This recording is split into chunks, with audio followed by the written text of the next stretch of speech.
আসসালামু আলাইকুম। সংবাদে আপনাদের সবাইকে স্বাগত। সংবাদ শিরোনাম। চীন বাংলাদেশের দ্বিপাক্ষিক সহযোগিতা নতুন উচ্চতায় নিয়ে যাওয়ার আশাবাদ দুই দেশের। 13টি সমঝোতা স্মারক সই, তিস্তা সহ বিভিন্ন নদী ব্যবস্থাপনায় সহযোগিতা বাড়াতে ঐকমত্য। We want to be closer to you, speak to you more regularly and help you move faster from interest to decision.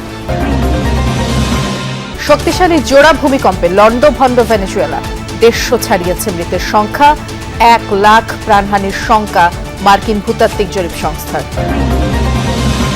ব্রাজিলের বিজয়ের দিনে বন্ধু মেসিকে প্রশংসায় ভাসালেন নেইমার। মাঠেও অসাধারণ, তাহলে বুঝে নিন মাঠের বাইরেও কেমন। তার সাথে খেলতে পেরে আমি অনেক আনন্দিত। মধ্যরাতে ই গ্রুপের ম্যাচে জার্মানি ইকুয়েডর মুখোমুখি, আইভরি কোস্টের বিপক্ষে লড়বে কুরাসাও। বাংলাদেশিদের জন্য ফের চালু হচ্ছে ভারতের ট্যুরিস্ট ভিসা, আবেদন নেওয়া হবে 28 জুন থেকে। বন্ধুত্বপূর্ণ সম্পর্ক এগিয়ে নেওয়ার আশাবাদ নতুন হাই কমিশনারের। অন্তর্বর্তী সরকারের সময় সেবা খাতে 12,633 কোটি টাকার দুর্নীতি, জরিপ টিআইবির। সবচেয়ে বেশি অনিয়ম পাসপোর্ট ও বিআরটিএতে। লক্ষ্মীপুরের রায়পুরে মা ও 3 মেয়েকে কুপিয়ে হত্যা, এখনো জানা যায়নি কারণ, বলছে পুলিশ। স্থানীয়দের পিটুনিতে সন্দেহভাজন ঘাতক নিহত।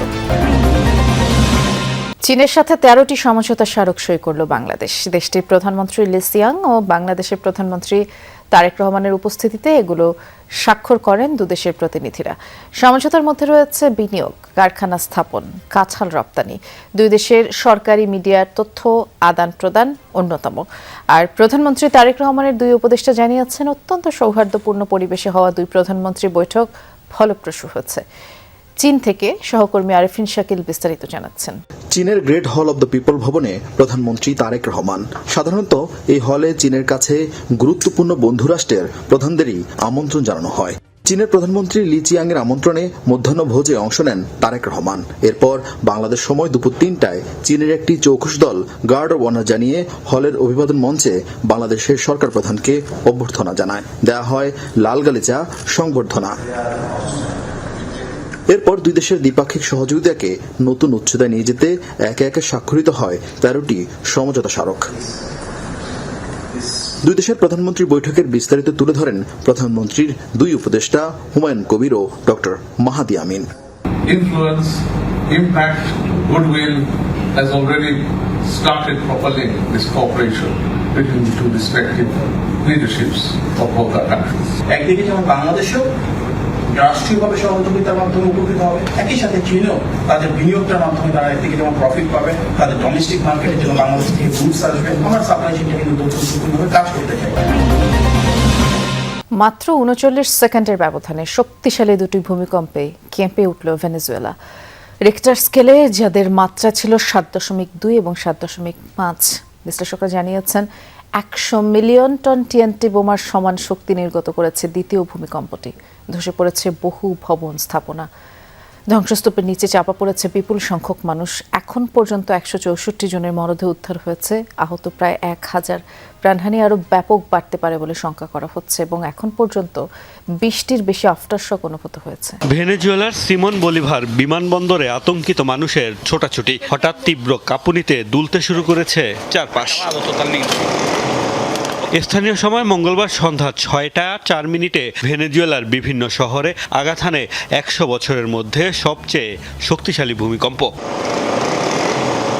মাত্র 39 সেকেন্ডের ব্যবধানে শক্তিশালী 2 দফা কম্পন ব্যাপক ধ্বংসযজ্ঞ চালিয়েছে দেশটিতে। মার্কিন ভূতাত্ত্বিক জরিপ সংস্থা USGS এর তথ্য অনুযায়ী রাজধানী কারাকাসের কাছাকাছি ভূপৃষ্ঠ থেকে 13.2 কিলোমিটার গভীরে ছিল ভূমিকম্পের উৎপত্তিস্থল। প্রথমটির মাত্রা ছিল 7.2 আর দ্বিতীয়টি ছিল 7.5 মাত্রার। ভূমিকম্প এতটাই তীব্র ছিল যে দুলুনি টের পাওয়া গেছে ব্রাজিল পর্যন্ত। রাজধানী কারাকাসের বিভিন্ন এলাকায় ধসে পড়েছে বহু ভবন। মিরান্ডা ও লা গুয়াইরা অঙ্গরাজ্য মারাত্মক ক্ষতিগ্রস্ত হয়েছে। এছাড়া আরাগুয়া, কারাবোবো এবং ফেলকন অঙ্গরাজ্য হয়েছে ক্ষয়ক্ষতির শিকার। পরিস্থিতি মোকাবেলায় জরুরি অবস্থা জারি করা হয়েছে দেশটিতে। y estamos en este momento বেশ কয়েকটি অঙ্গরাজ্য ক্ষতিগ্রস্ত হয়েছে। জনগণের প্রতি আমাদের প্রথম বার্তা হলো জীবন রক্ষায় ঐক্যবদ্ধ থাকুন। এটি অত্যন্ত সংবেদনশীল মুহূর্ত, বিশেষ করে যারা দুর্ভাগ্যবশত পরিবারের কোনো সদস্যকে হারিয়েছেন তাদের প্রতি আমাদের গভীর সমবেদনা। একই সাথে জনগণের কাছ থেকে সর্বাত্মক সহযোগিতা কামনা করছি। Estados Unidos এরই মধ্যে শুরু হয়েছে উদ্ধার তৎপরতা। একে একে বের করে আনা হচ্ছে হতভাগ্যদের মরদেহ। ভিনিসিয়াস জুনিয়রের জোড়া গোলে স্কটল্যান্ডকে ৩-০ গোলে হারিয়ে গ্রুপ চ্যাম্পিয়ন হয়ে নকআউট পর্বে উঠল ব্রাজিল। হ্যাটট্রিকের সুযোগ পেয়েও মিস করেন তিনি। অপর গোলটি করেন মাতিউস কুনিয়া। মায়ামির হার্ড রক স্টেডিয়ামে সেলেসাওদের হাই প্রেসিং ফুটবলে দিশেহারা স্কটিশ ডিফেন্স। ম্যাচের শুরুতে গোল আদায় করে সেলেসাওদের আনন্দে ভাসান ভিনিসিয়াস জুনিয়র। হাইড্রেশন ব্রেকে কিছুটা ছন্দপতন হলেও ৩৮ মিনিটে নিজের জোড়া গোল আদায় করে নেন তিনি এবং বিরতির পর ব্রাজিলের হয়ে ৩ নম্বর গোলটি করেন কুনিয়া। স্বস্তির খবর, প্রায় ৩ বছর পর সেলেসাওদের হয়ে মাঠে নামেন নেইমার। দলের ৩-০ গোলের জয়ের দিন ম্যাচের শেষ ২০ মিনিট খেলেন নেইমার। ফিফা বিশ্বকাপের ২০২৬-এর গ্রুপ ইতে আজ দিবাগত রাত মুখোমুখি হচ্ছে জার্মানি ও ইকুয়েডর। বাংলাদেশ সময় ম্যাচটি রাত ২টায় শুরু হবে। একই সময় অন্য ম্যাচে কুরাসাওয়ের বিপক্ষে মাঠে নামবে আইভরি কোস্ট। এই গ্রুপের শেষ ম্যাচের আগেই জমে উঠেছে নকআউট পর্বের সমীকরণ। ২ ম্যাচের পূর্ণ ৬ পয়েন্ট নিয়ে এরই মধ্যে শেষ ১৬ টিকিট নিশ্চিত করেছে জার্মানি। গ্রুপের দ্বিতীয় স্থানে থাকা আইভরি কোস্ট কুরাসাওয়ের বিপক্ষে মাঠে নামবে নকআউট নিশ্চিত করার লক্ষ্য নিয়ে। আর এর মধ্যে প্রথমবারের মতো বিশ্বকাপে জয় পাওয়ার স্বপ্ন নিয়ে লড়বে কুরাসাও। একই সময় জার্মানির মুখোমুখি হবে ইকুয়েডর। তাদের জন্য এই ম্যাচটি কার্যত বাঁচা মরার লড়াই। কাগজে কলমে জার্মানি এগিয়ে থাকলেও বিশ্বকাপের শেষ রাউন্ডের সমীকরণ অনেক সময়ই বদলে দেয় ম্যাচের গল্প। প্রায় ২ বছর পর বাংলাদেশিদের জন্য আবারও ট্যুরিস্ট ভিসা চালুর ঘোষণা দিল ভারত। রাজধানী যমুনা ফিউচার পার্কের ভারতীয় ভিসা সেন্টার পরিদর্শনে এসে এই ঘোষণা দেন দেশটির নতুন হাই কমিশনার দীনেশ ত্রিবেদী। জানান ২৮ জুন থেকে ভিসার জন্য আবেদন করা যাবে। এছাড়া ঢাকার পাশাপাশি রাজশাহী, চট্টগ্রাম, খুলনা, সিলেটের ভিসা সেন্টারও চালু থাকবে। বাংলাদেশ ও ভারত ২ সার্বভৌম রাষ্ট্রের মধ্যে বন্ধুত্বপূর্ণ ও সৌহার্দ্যপূর্ণ সম্পর্ক এগিয়ে নেওয়ার আশাবাদ জানান দীনেশ ত্রিবেদী। বাংলাদেশে আসার ২ সপ্তাহ পর বৃহস্পতিবার রাষ্ট্রপতির কাছে পরিচয়পত্র পেশ করতে যান ভারতের নবনিযুক্ত হাইকমিশনার দীনেশ ত্রিবেদী। বঙ্গভবনে পৌঁছালে প্রেসিডেন্ট গার্ড রেজিমেন্টের একটি সুসজ্জিত দল তাকে গার্ড অব অনার প্রদান করে। পরিচয় পর্বের আনুষ্ঠানিকতা শেষে রাষ্ট্রপতির সঙ্গে সৌজন্য বৈঠক করেন হাইকমিশনার। এ সময় তারা বাংলাদেশ ভারত পারস্পরিক সম্পর্ক আরও সুদৃঢ় ও জনকল্যাণমুখী হবে বলে প্রত্যাশা করেন। বঙ্গভবন থেকে দীনেশ ত্রিবেদী সরাসরি চলে আসেন যমুনা ফিউচার পার্কের আইভ্যাক সেন্টারে। সীমিত পরিসরে চলা কার্যক্রম ঘুরে দেখেন তিনি, কুশল বিনিময় করেন ভিসা প্রার্থীদের সাথে। পরে গণমাধ্যমে কথা বলেন ভারতীয় হাই কমিশনার। জানান আগামী ২৮ জুন থেকে ভারতের পর্যটক বা ট্যুরিস্ট ভিসার কার্যক্রম স্বাভাবিক হচ্ছে। I am very happy to announce that we are resuming our normal visa. আজ আমি বাংলাদেশের মাননীয় রাষ্ট্রপতির কাছে আমার পরিচয়পত্র পেশ করেছি।